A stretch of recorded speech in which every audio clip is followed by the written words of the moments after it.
All right, it's still good morning, Anambra. At this point, we'd like to apologize. We'll be switching our language for the sake of the guests we have in the studio this morning, Mr. Haruna Muhammad, Police Public Relations Officer, Anambra State Police Command. We welcome you to the studio this morning. We would have loved you to speak Igbo for us. Ututu oma indi Anambra. Ekenekwa munu. Welcome to the studio. No. All right, our topic of discussion is fighting crime in Anambra State. Fighting crime in Anambra State. You will agree with me that Anambra State has been, up and doing in the area of security. But recently, things seem to be tilting the other way. But we know that we have capable hands to make Anambra State what it ought to be security-wise. And so, Mr. Haruna Muhammad, please, would like you to actually paint a picture of the security situation in Anambra State as we speak. Thank you very much. First, I would like to say India and Anambra are secured. In every society, there is bound to be crime and deviancy. But the ability of the law enforcement agency, through the active support of His Excellency, the Executive Governor of Anambra State, anybody who think he can come and perpetrate crime in Anambra is not finding it easy. Based on what you are seeing so far, the command was able to track so many criminal activities that was perpetrated within the month, and we are still doing everything possible to make sure that safety and security in Anambra State is sustained. All right. Congratulations for at least arresting over 200 and something criminals in Anambra State. Now my question is, how were you able to achieve that in just this month of April? When the present Commissioner of Police, CP Mustapha Nandaura, reported, the first thing that he did was to embark on what we call threat analysis. Senior officers who are knowledgeable in terms of analyzing crime were deployed to various communities and local government areas within the state, and they understudy the environment and discover some of the major challenges in the state. And some of these challenges include, of course, the activities of the secret cults, the issue of one chance robbery syndicate, especially along Onitsha axis, the issue of conflict between the herdsmen and the farmers along this Anambra West, this Ayamelu area. Then the issue of robbery, of course, over Onitsha Road, Newi axis, and the issue of land dispute, which is creating so much acrimony amongst the people, especially people of the same family, people of the same kindred, etc. So these are some of the major challenges that were identified by the committee, and an operation order was set up. This operation order covers all the striking units within the command, and they were given a specific task. And because the nature of the crime within this state is spatio-temporal, one form of crime in Onitsha is not the kind of crime that is being committed in Oka. So the operation orders differs in terms of operation, in terms of logistics support, in terms of patrol, etc.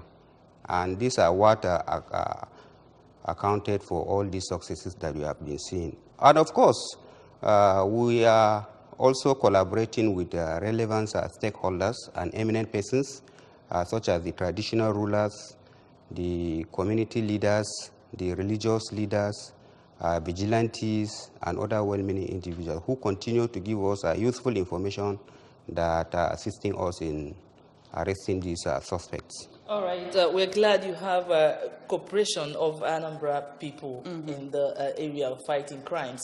At this point, I would like to let you know that we'll go to the studio right away to feel the pulse of the people concerning the issue we talk about this morning, fighting crime in Anambra State. We'll be right back. Have to start with grassroots, you understand? Using village security chairman. At least these people, they are inside the community. They know everything that is happening inside the community, no bad people in the community. For them, for you to fight crime in Anambra, I think the best thing we have to do is just to have a proper relationship with them, make sure that we mobilize them properly for them to work harder. Another thing there, we have to try, government has to look properly in establishing some employment opportunities to youth. Because if they are engaged in things they are doing, I don't think they will be thinking engaging themselves in crime. In my own opinion, I'll say fighting crime it has to do with the government and also other non-governmental organizations.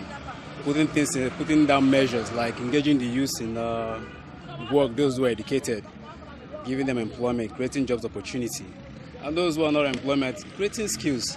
Like I myself now, I'm in Empower. I'm one of Empower beneficiary. So keeping me busy now is more like something I'm now contributing to society. That's one way I see that we can curb most of those crimes. Because when you see those youths that are idols, doing nothing, what comes to their mind? The quick way of making money. That's just the thing we see in our society today. So if the government can put out measures to curb all these things, engaging the youth, bringing them into focus, bringing them into the politics too, to the political lifeline, I think it will help a lot in curbing all this situation. The problem we are having in this country is more or less job creation problem. You know, when the government will create more jobs for the youth, they won't have time for engaging in some of these irrelevant works, thuggery or some things like that. And again, if those youths that are involved in all this mess are involved in creating, protecting lives and property by creating vigilantes and some things like that, I don't think they will be involved in destroying what they protect. So I think it's good for them to be involved in protecting those things, you know, encouraging vigilantes and then creating more jobs for the youths.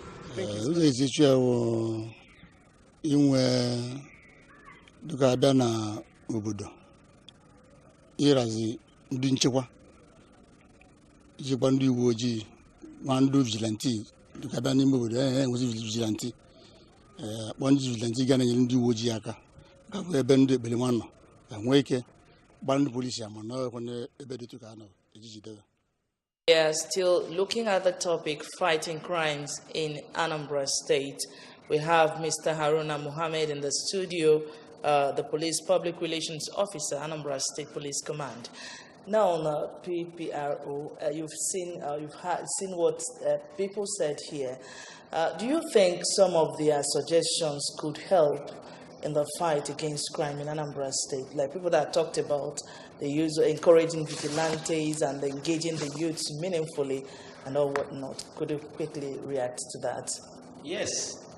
Most of the points they mentioned in their analysis are very, very important, and they are contributing factors to the rising crime in the Federation, especially the issue of unemployment, and then the issue of thuggery, and also in terms of fighting crime, that is crime prevention, the issue of collaboration with stakeholders such as the vigilante and the community leaders is also a very vital point.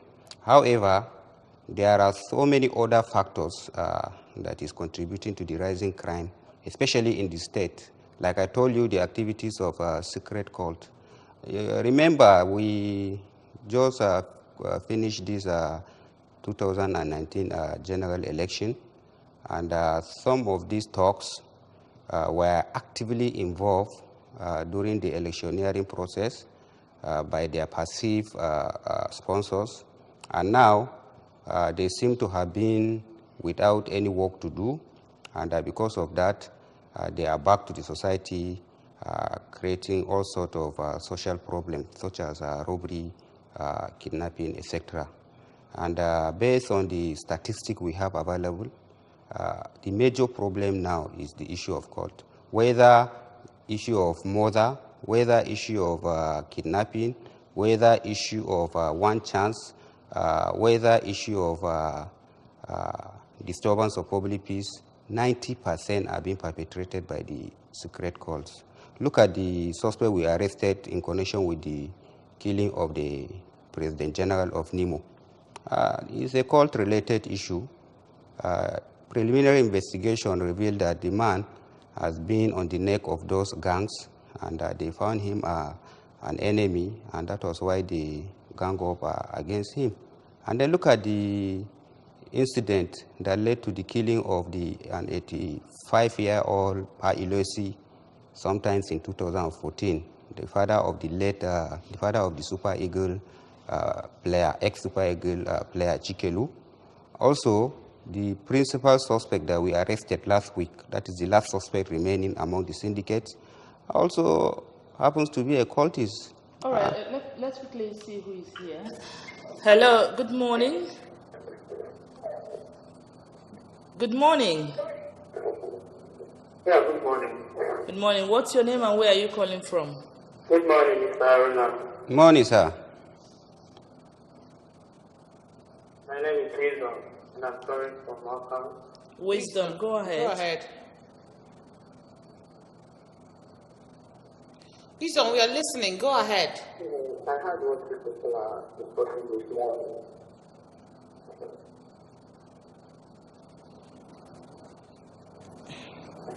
Pressing job for is not the problem. The problem is that they can be able to bend down and learn those jobs.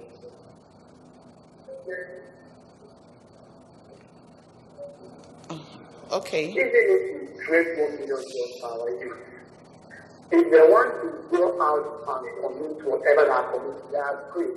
How many of them are being sent out to do this for any of their things? Before you know, some of them will come back and say that they are wasting time. How many years will it take them to learn for your things? Because they want to somebody. They want big money. They want where they can grab the money for everything. They are annoying. Yeah? Even if you send them to them and learn all those they don't have that patience to bend down. So in essence, what's your suggestion, Wisdom? They want big money. They want to grab it to them. They are annoying. What's your suggestion, Wisdom? My suggestion is that our youth should learn how to be patient. They should learn how to be patient.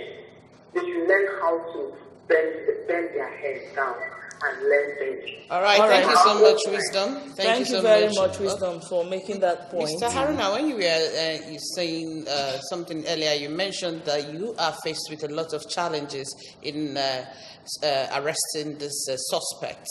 And then what are the things you think that when it's put in place, this job will be easier for you to arrest more suspects? Like I told you, every community has its own peculiar challenge.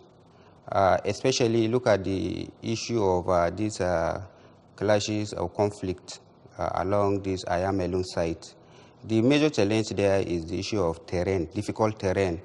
The terrain there is very difficult. When there is an incident, before the law enforcement agency could reach there, it will take time, and then there is no access road to the area. You have to enter into the bush. You have to leave your vehicles at a specific place. Sometimes you have to use canoe, or you have to use flying boat. Sometimes you have to rely on motorcycles to penetrate those exits. So difficult terrain in those exits is one of the major challenges facing the security and law enforcement agency in the area. And then we have, of course, in some areas we have the issue of poor network. Because of the poor network, communication is very difficult. An incident will happen. You see, before the people will report to the police, it will take time, and the criminals will escape before the arrival of the police. This is also another challenge. Then the issue of non-cooperation of some members of the public who will witness an incident without taking proactive steps to address it by way of displaying their civic responsibility in terms of arresting the suspect and handing them over to the police. And in some cases, if they do so, they will end up taking the laws into their hands. All right. Recently, just a few days ago, the news broke of how you apprehended the killer of the name of PG. That was a very great feat, yes, for the Anambra State government. It's on the screen already. It's on the screen. And I don't know how you plan to sustain it so that Anambra will return to what it used to be when Governor Obiano came on board. You see, there is a paradigm shift in policing in Anambra State now. Arresting this kingpin who is in connection with this issue of the killing of Nemo is not the only prominent arrest that the command made this month. The issue of Ikanda is also one of the sensitive issues that Anambra people were jubilating when they heard the news of his arrest. And as you are aware, His Excellency has placed a reward of 1 million naira on whoever that have information leading to his arrest. And he was arrested. The issue of the renowned suspect who was also a participant criminal in terms of the killing of Pa Iloi, that 85-year-old man in 2014 is also a celebrated case. It's also a prominent suspect. The rescue of a kidnapped victim last week by men of Operation Pochapo in Oba when he was abducted in Imo State and brought to Anambra State, and the recovery of 2 AK-47 rifles is also a celebrated case. So this issue of harvest of arrests is a sustainable one, and this goes to show that the law enforcement agencies in the state are very active, they are highly proactive, and they are also making the state safe and secure in accordance with the priority of His Excellency. Nobody... All right. We'd like to thank you so much. For our time is fast running. No problem. We appreciate you for joining us in the studio this morning, to really, and I believe that we have ever supportive governor, to help in the challenges you've outlined here so that your work will be easier for you. Thanks for your time. Thank you so much. And this is how we are wrapping it for this morning. Thanking you so much for being here with us this morning on behalf of my colleague. Chidimma Oranwa, thank you so much for joining us, and we still do apologize for switching over to English language. Uno makai se me boss when is over na ina panita susu Igbo mana I no nye na Igbo na ebe onya kai ji we me yotu a. Godin boss ozo. All right, dalo no rinne biko echi boko boss ozo na bambo na so line.